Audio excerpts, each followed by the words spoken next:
What bit do I move up to with my horse once he graduates from a D-ring snaffle? So, for me, after a true snaffle bit, whether it be an O-ring, a D-ring, a full cheek snaffle, whatever, a direct contact bit, the next step is to go to the hackamore. If you're using a snaffle bit of some sort. For example, Rango, my horse, has never had a snaffle bit in his mouth. Just started him in the hackamore. The thing to remember about your bits, the biggest thing is a bit is no better than the hands that are at the end of the reins. So you're perfectly fine to ride that horse his entire life in a snaffle bit. The purpose of moving up in the bits is not to correct a problem or to get something done with the horse, is to communicate with greater ease. After the hackamore, then go to the two-rein, and then the horse, talk about a horse being straight up in the bridle. A horse that's straight up in the bridle, the bit is there to signal. It's nothing more than a signal bit.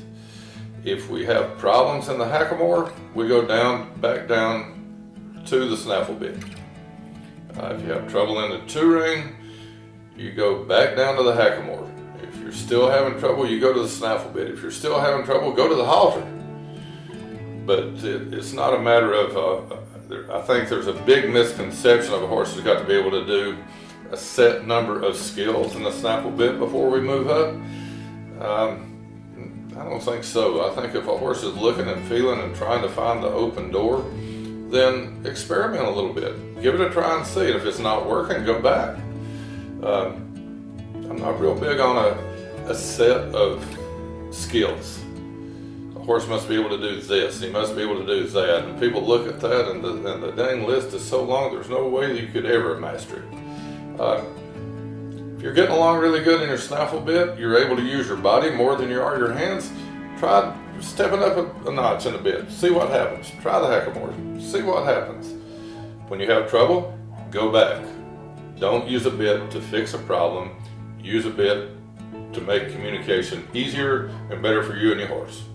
So you prefer to stay with a snaffle type bit, and I just think of all the different bits in my life personally. You know, there's every kind of model make, D-ring, not about the outside, but about the inside, loops and twists Right. and things. How do you feel about those types of bits? So for me, once a horse learns to carry himself and he goes through the whole, whole physical process of lifting his rib cage, lifting his spine, getting his hindquarters underneath him, then he will naturally break at the axis and the atlas. And then he figures out how to use his body to relieve tongue pressure.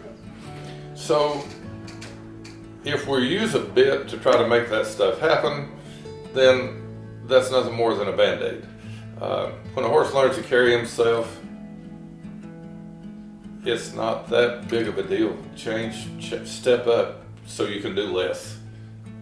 But if you ride him in a snaffle bit for his entire life, there's nothing wrong with that.